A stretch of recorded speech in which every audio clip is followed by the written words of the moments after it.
Il m'a toujours semblé au contraire que la souffrance n'était pas de l'amour, mais le symptôme de peur dont on devait trouver l'origine et le remède en soi-même sans imputer la responsabilité à l'autre. Si vous avez souvent été frustré en amour, peut-être en êtes-vous arrivé à la conclusion qu'en fait, aimer, cela fait bien trop mal et qu'on ne mérite pas de souffrir à ce point. Bienvenue à Vie Univers Esprit, Vida Universo Mente. Je suis Robinson Arevalo. Si vous souffrez par amour, vous vous demandez sûrement comment mettre fin à cette souffrance. Alors, je vous invite à rester quelques minutes avec nous et réfléchissons ensemble. Je vous invite aussi à donner un like à cette vidéo et de vous abonner si vous ne l'avez pas encore fait.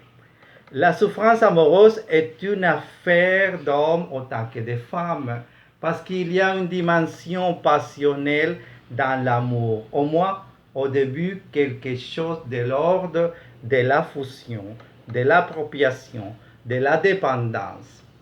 Au départ, en plus, chacun est merveillé par une image de l'autre, idéalisée, qui n'est pas exactement la personne. Et il faut bien un jour affronter l'autre tel qu'il est. Par ailleurs, la culture contemporaine qui met en avant les plaisirs sexuels et la conquête rend la relation d'amour plus fragile, plus éphémère et favorise peut-être le mal-être amoureux. Pourquoi ce bonheur se transforme tout à coup en souffrance? Aujourd'hui, je vais pouvoir choisir d'aimer sans souffrir, mais comment y parvenir? Parfois, on croit que l'on a une pensée totalement différente et libre, mais nous ne sommes pas conscients du fait qu'on a à nous à enseigner dès notre plus jeune âge à être tel que nous sommes. Si nous étions nés ailleurs, peut-être serait-on différent. Notre culture nous apprend que l'amour est très bon, qu'il nous rend heureux. Et souvent, mais si on a manque, il semble qu'on n'arrive pas à atteindre ce bonheur tant convoité. Curieusement, quand on est en couple, on a l'impression que l'autre nous appartient. La souffrance n'est pas quelque chose qui ait une quelconque contenance. Alors, pourquoi vous enforcez-vous à souffrir par amour? La souffrance est une des idées que l'on associe le plus souvent à l'amour.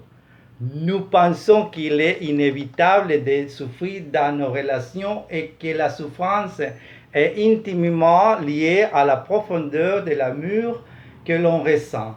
Cependant, on a peut aussi évité de souffrir en amour. On dit que la souffrance se manifestant sous forme de jalousie, de dépendance et de possessivité fait partie de l'amour. Tel est notre conditionnement, telle est notre éducation. Cette croyance fait partie de notre héritage et de notre tradition.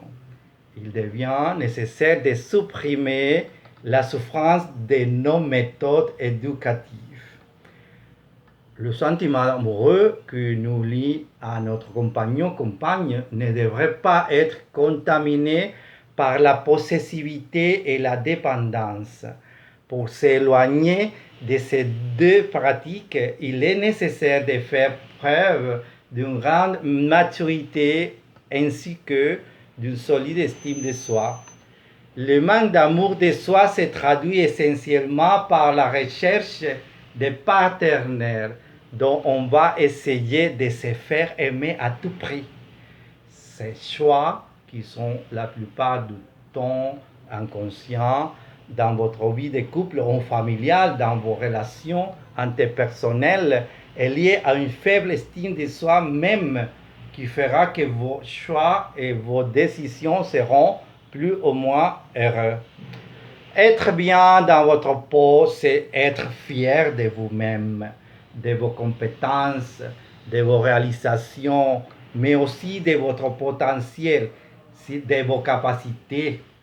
Pouvoir apprendre, comprendre, progresser, aimer et être en retour éprouver des émotions d'ordre supérieur, justice, bonté, esthétique.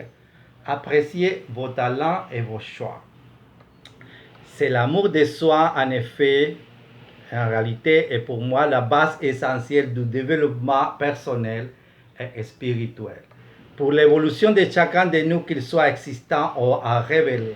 En même temps, je me suis rendu compte que pour un grand nombre de personnes, parler d'amour de soi reste souvent une notion ou un concept lu dans des livres de développement personnel et spirituel.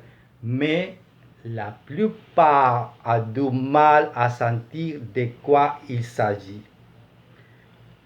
De quoi il s'agit vraiment? Si tu n'aimes pas toi-même, tu ne pourras jamais aimer quelqu'un d'autre.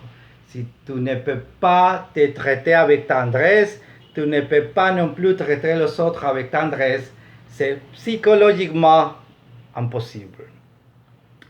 C'est dire aussi que pour être aimé comme on voudrait, comme on en rêve, il faut d'abord apprendre à s'aimer en soi, en se donnant cette qualité d'amour qu'on attend de l'autre et qui crée tant de déceptions. Il est très compliqué de donner ce que nous n'avons pas. Une personne qui ne s'aime pas pourra difficilement aimer les autres. Personne mieux que nous ne peut nous accompagner avec autant d'amour pour nous dans notre vie. C'est une illusion de penser que c'est l'autre, un autre qui va pouvoir combler ce manque d'amour pour nous. Nous aimer nous guérit des besoins de l'autre à tout prix et nous rend profondément heureux. C'est le plus beau cadeau qu'on puisse offrir pour l'offrir ensuite aux autres et d'abord à ceux qu'on aime.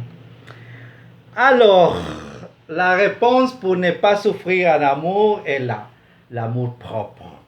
Quand même il y a deux personnes qui sont attachées à la souffrance pour se sentir aimées. Évidemment, il s'agit d'un trauma psycho-émotionnel, mais au fond, c'est un choix personnel à résoudre. D'un autre côté, le choix de souffrir et de ne pas reconnaître que nous sommes avec la personne incorrecte est à nous. Nous avons le choix entre nos mains.